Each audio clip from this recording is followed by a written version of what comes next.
13주차 발달 단계별 상담과 성격 유형 2강 강의를 시작하겠습니다.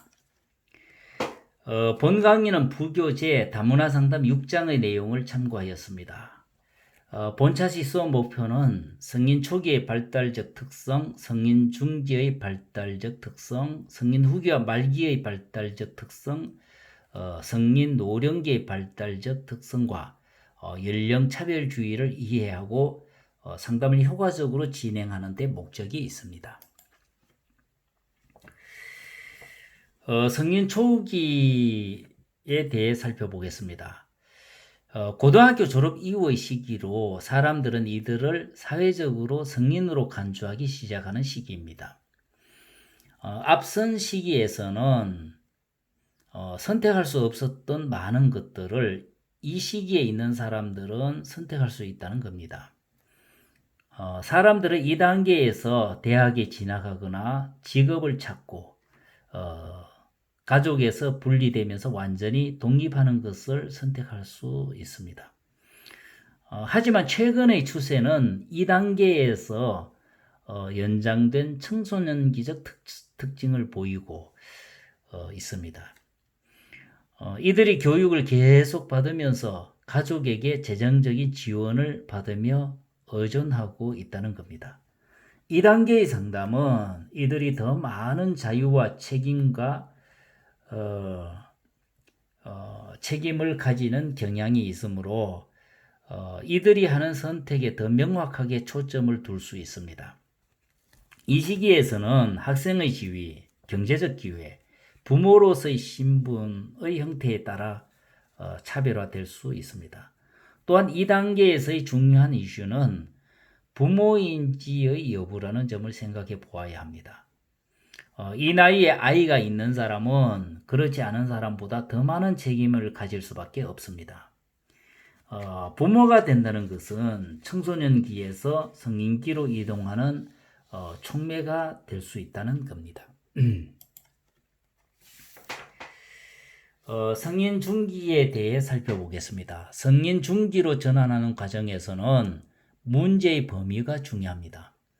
이 시기의 문제는 자신의 직업이나 배우자, 부모와의 관계, 자녀의 양육의 결정 등이 관련되어 있습니다.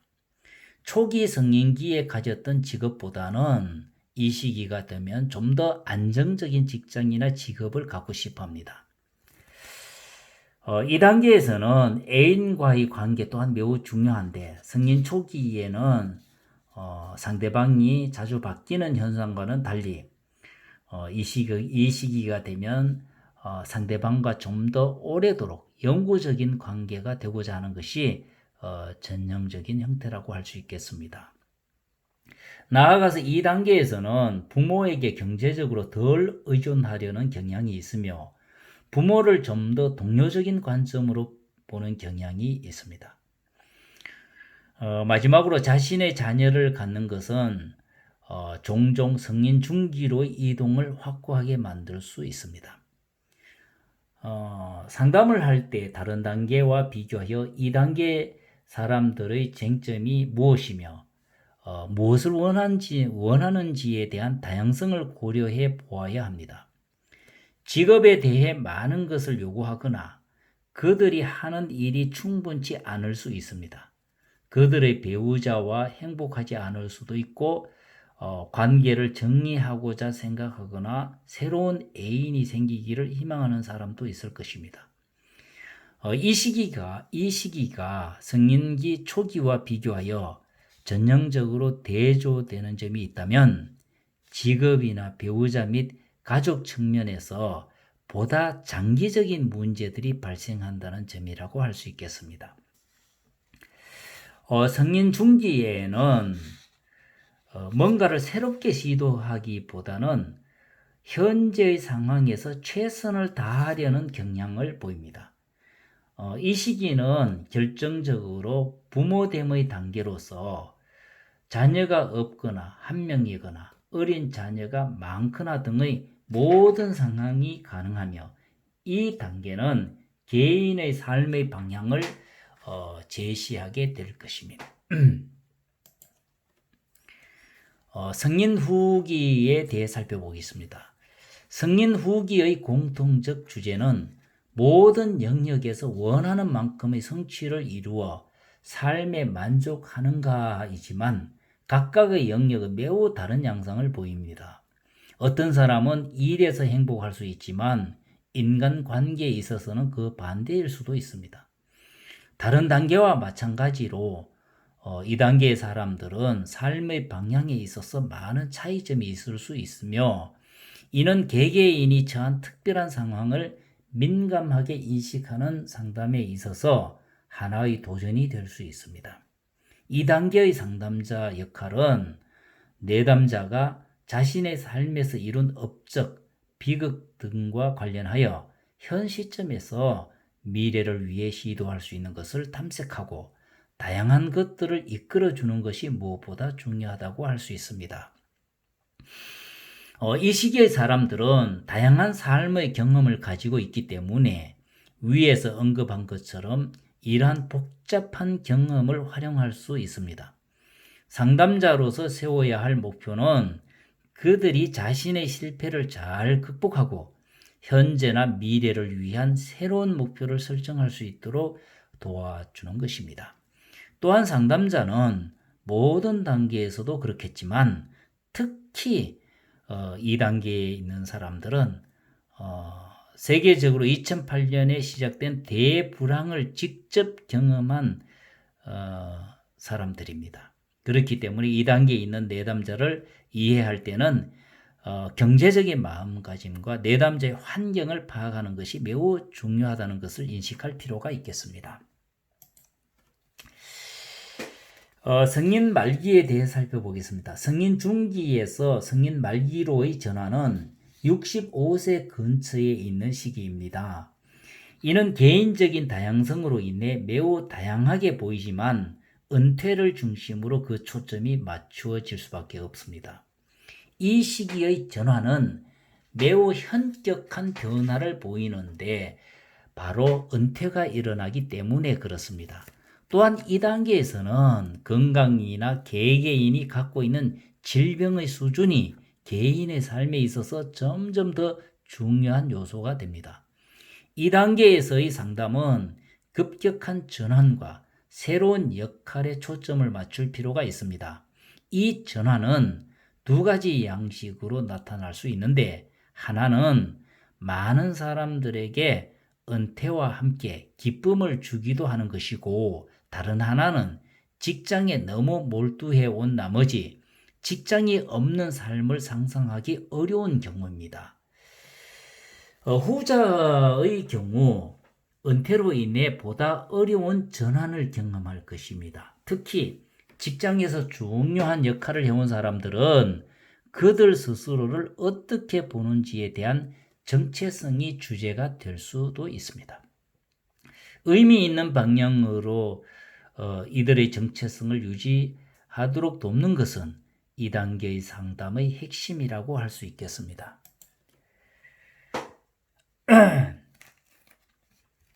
성인 말기 기능의 축소 단계입니다. 삶에서의 기능은 여러 다른 요소들에 영향을 미치기 때문에 이 단계로의 진입은 나이보다는 기능의 관점에서 정의됩니다.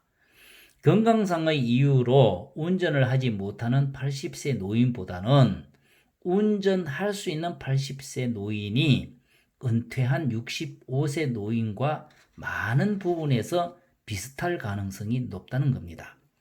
이 단계에서의 상담은 매우 중요한 역할을 합니다. 왜냐하면 삶의 기능이 축소되기 때문에 우선순위를 정하여 감소된 신체적 자원을 제한적으로나마 활용해야 하기 때문입니다.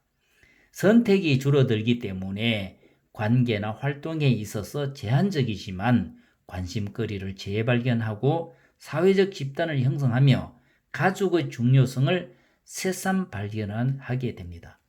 나아가 자아 존중감을 향상시키는 상담은 신체적인 기능의 저하로 인한 충격을 완충해 주는데 도움을 줄 것입니다. 이 시기에 나타나는 차별성은 가족과 사회적 집단 간 연결망이 어느 정도 있는지, 또한 그 개인이 참여하여 즐길 수 있는 과업이나 취미 활동 등이 어느 정도 있는지에 따라 발생합니다. 이 단계에서는 배우자가 여전히 살아있는지, 배우자에게 도움을 제공하는지 아니면 그들 스스로 배우자나 다른 사람으로부터 도움을 필요로 하는지가 중요하다고 할 수 있겠습니다. 성인 노령기인 기능의 제한 단계. 이 단계는 삶의 마지막 단계는 다시 기능에 초점이 맞춰집니다. 기능적으로 제한된 사람들은 기본적인 기능 측면에서 스스로를 돌보지 못하며 침대에서 제한된 생활을 할 수밖에 없습니다. 의미를 찾거나 의미 있는 관계를 발견하는 것은 이 단계에 있어서 매우 특별한 도전이라고 할 수 있겠습니다. 이 단계에서의 상담은 흔치 않은 일이지만 사회복지사나 다른 자원봉사자들을 통해 주로 상담이 이루어집니다. 이 단계에서 상담자는 이들이 주어진 환경 안에서 의미를 찾을 수 있도록 도우며 지금까지 삶에서 누렸던 의미들을 성찰해 보도록 돕습니다. 이러한 삶의 도전적인 단계에서 영향을 미치는 중요한 지지체계는 영성이나 종교성을 통해서 이루어질 수 있습니다. 이 단계에 있는 사람들에게 차이를 발생시키는 세 가지 중요한 기준이 있습니다. 첫째는 이들이 집에서 보살핌을 받는지 아니면 기관에서 보살핌을 받는지이고, 둘째는 방문할 가족이나 친구 또는 방문자가 있는지 여부이며, 셋째는 경제적인 자원이 어느 정도 남아 있는가 하는 점입니다. 연령차별주의에 대해 설명하겠습니다. 모든 사람들은 나이를 먹게 됩니다. 그렇지만 대중문화는 이러한 사실을 받아들이지 못하는 것처럼 보입니다. 예를 들면 젊게 보이게 하는 주름 제거용 화장품이나 노화 방지 미용 제품이 증가하며 흰머리를 감추려는 염색약의 사용이 많아지는 것을 보면 알 수 있습니다. 심지어 늙은 것의 이미지를 아픈 것, 비생산적인 것, 의존적인 것으로 보는 경향이 존재하는 것 또한 사실입니다. 삶의 다양한 시점에서 우리는 이와 같은 연령차별적인 메시지를 받게 되어 이러한 연령차별적 생각을 갖게 될 가능성이 매우 높습니다. 연령차별주의는 부정적인 지각 혹은 개인을 나이에 근거해서만 보려는 행동으로 정의될 뿐만 아니라 비의도적, 무의식적 지각 수준에서 작동하는 것이라고 할 수 있습니다.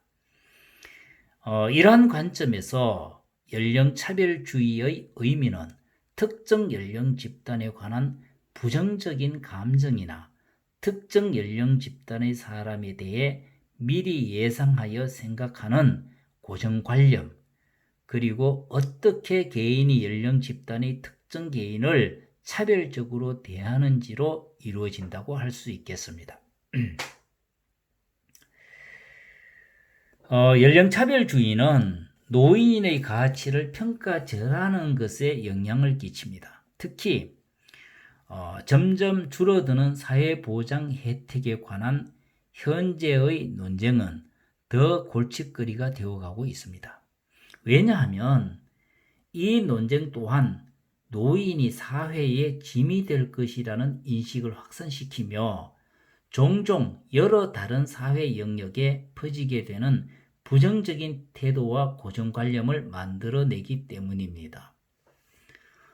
수명 발달 이론은 노화는 개별적으로 이루어지고 생의 보편적인 성장 패턴대로 가지 않는 독특한 과정이라고 제시하지만 노인은 인지적인 결함이 있으며 일하기에 신체적으로 적합하지 않고 변화를 잘 다룰 수 없으며 일에서의 수행 능력이 낮다는 인식이 널리 퍼져 있고 은퇴해야 한다는 생각이 사회 전반에 지속되고 있는 것 또한 사실입니다. 이상으로 2강 강의를 모두 마쳤습니다. 경청해 주셔서 감사합니다.